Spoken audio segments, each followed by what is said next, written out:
Good morning. It is Wednesday, April 30th. Today, things are going to start kicking off. We're going to start seeing a lot of stuff picking up out in the world. Things are about to get a lot spicier, okay? Let me start with the moon, our general daily. The moon is still in Gemini, still being ruled by Mercury in Aries. People have still got a lot to say. They're still probably being really spicy with their words. There's a lot of ego behind what's being said, a lot of selfishness behind what's being said. Folks just have a lot to say, and the moon is going to make a conjunction to Jupiter today, which is just going to kind of add to that like drama type of energy and the like running the mouth and the kind of two-faced type of energy out there. So keep that in mind as you go through the day. Everybody's got something to say, okay? But the biggest story of today is that Venus moves into Aries. Now, I personally do not have a very good history with this transit. I have yet to have a single Venus in Aries transit where I didn't do something stupid that I later regretted. So when it comes to like if the planets were angels and demons, Venus in Aries is a demon. Debilitated planets in general are a demon. And I'm not saying that if you have this, you're a demon. What I'm saying here is that debilitated planets tend to come with temptations that the world around us likes to blame on evil entities rather than their own lack of self-control. Okay, so there's these temptations with Venus in Aries that are impulsive and selfish and angry, violent. Domestic violence with Venus in Aries does tend to go up quite a bit. But there's also this energy of like looking out for number one within your relationships and your friendships and things like that. But when it comes to Venusian subjects, finances, values, your morals, your relationships, your appearances, your one-on-one interactions with others, there is this impulsiveness, and we can tend to just like make decisions that we probably shouldn't be making. Oftentimes it comes out of like a selfishness type of energy. This is where people have a tendency to stop giving a damn about other people's boundaries, and they're going to do what they want to do within their relationships altogether. And then later tonight, we actually have the moon making a square to the North Node and Saturn in Pisces, so those boundaries are likely to be tested. Now, Venus is also moving into a conjunction with Neptune, and it's not exact until Saturday morning, but there's still this like dreaminess type of energy to it. There's still things under the fog type of energy going on here. So it's going to be really difficult to make good decisions these first couple of days, but Venus in Aries, it's hard to make good decisions to begin with. Now, the positive side of this, with some self-awareness and self-control, we can use this in very good ways. This is fighting for your values. It is within relationships. It's spontaneity and that childlike fun and that creativity. It's a good time to kind of like spice up the relationships. It's also a time to fight for things like women's rights. It's time to get a little courageous when it comes to standing up for what you value. Venus is still ruling that Uranus in Taurus, right? So this financial shakeup that we are collectively experiencing, fighting against that is actually really good right now as well. It's a great way to use this, and we are seeing that in these protests, I guess, that are scheduled for the next couple of days, the May Day protests, where it's basically the collective telling the powers that be that if they're going to mess with our money, then we'll mess with theirs. That's a great way to use this energy. But what's going to happen here over these next few weeks is we're going to start seeing action happen a lot more. Things are going to get a lot more active out in the world in regards to everything that's going on. And the whole time that Venus is in Aries, it's being ruled by Mars in Leo. So there is this added flair to it. There is this drama added to it. There's like the look at me kind of energy added to it as well. So we need to be cautious of our actions during this time when it comes to finances and relationships and our one-on-one interactions with others. Make sure that you're staying safe. It is a really difficult transit, really, especially if you're struggling right now and you're like looking to reach out to other people. You might find yourself kind of letting your guard down in places where maybe you shouldn't. And that's where I always screw up. I end up letting my guard down and I make an impulsive decision with another person. And next thing I know, I'm getting hurt, right? Because that person didn't listen to my clearly spoken boundaries prior to. So we got to be careful with this one, but at the same time, we can use this in really great ways to spice up our relationships and have a little more fun, and to fight for what we really believe in, and fight for our values, and fight for our finances. It's also a really good time to start new on like your financial journey. Just keep in mind that nothing is the same as it used to be, so we're gonna have to do things a little differently this time. So really keep that in mind as you're moving forward. But make sure that you're slowing down and thinking things through before you make any kind of real decisions here. Okay, let's pull the cards for the day. Energy for the day for the collective.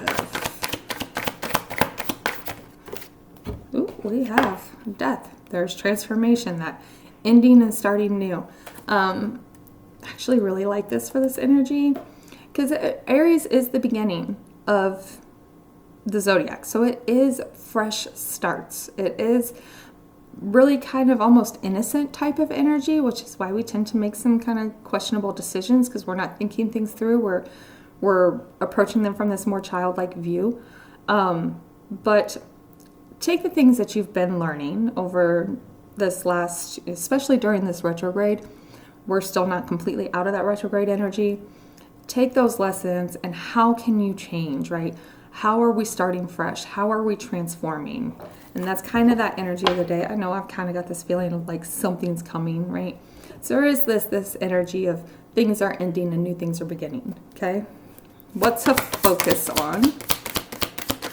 What does the collective need to focus on today?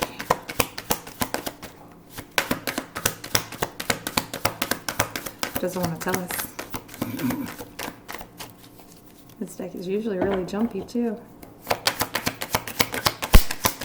There we go. The Two of Wands. Making that decision to move forward. What is it? Something that lights you up. You know, things that really get you going, that give you like the childlike energy. What excites you?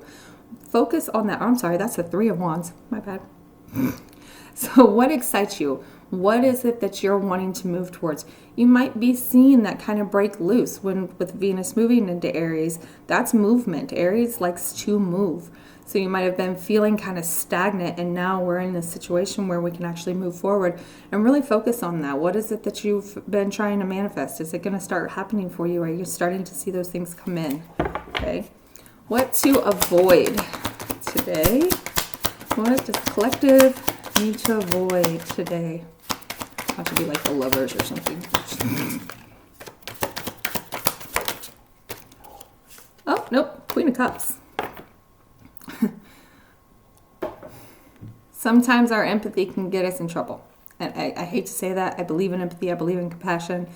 But sometimes we take it too far. I am horrible at this. Cancer moon is a terrible, terrible thing to have when you kind of understand everything. Sometimes we are compassionate at the expense of ourselves. Sometimes we allow too much stuff to slide.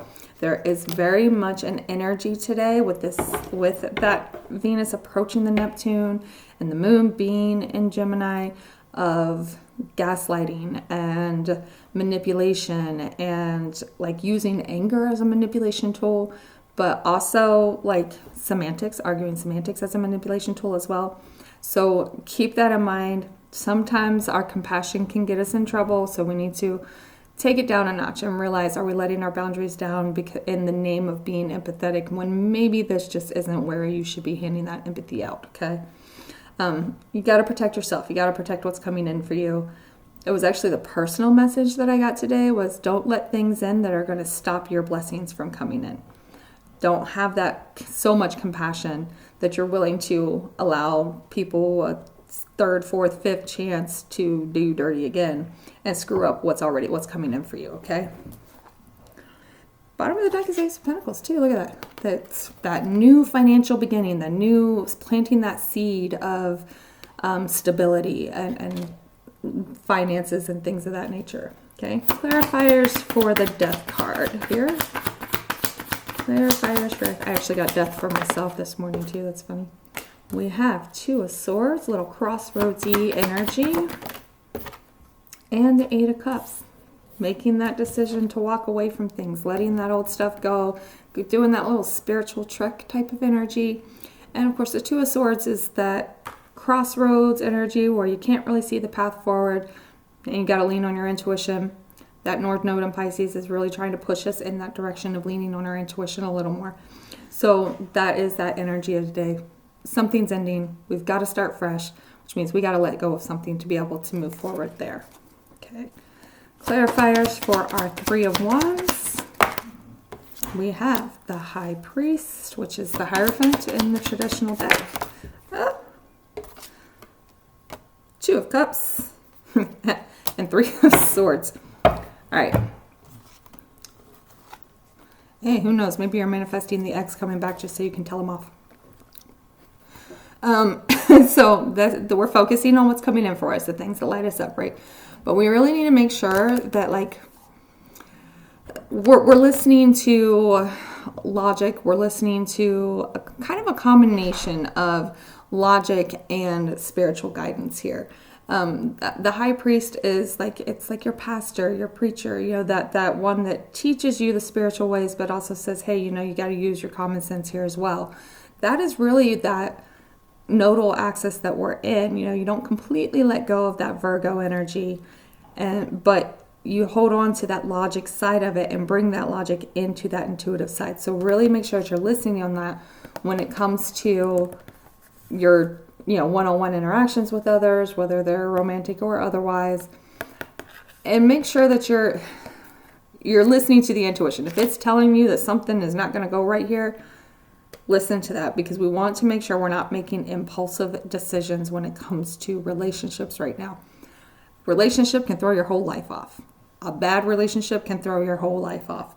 So really make sure that you are listening to your intuition while also maintaining that logic here. Don't second guess yourself, and be careful with that impulsive energy. This Three of Wands can be very impulsive. It's fire energy. That's what it does. So really be careful with that. Make sure that you're listening to that intuition, okay? Clarifiers for our Queen of Cups. That's where this don't have too much compassion is coming in. Clarifiers on the Queen of Cups. Six of Cups, that's that past, that innocence, that kind of childlike kind of energy. One more, please. And the Ace of Pentacles.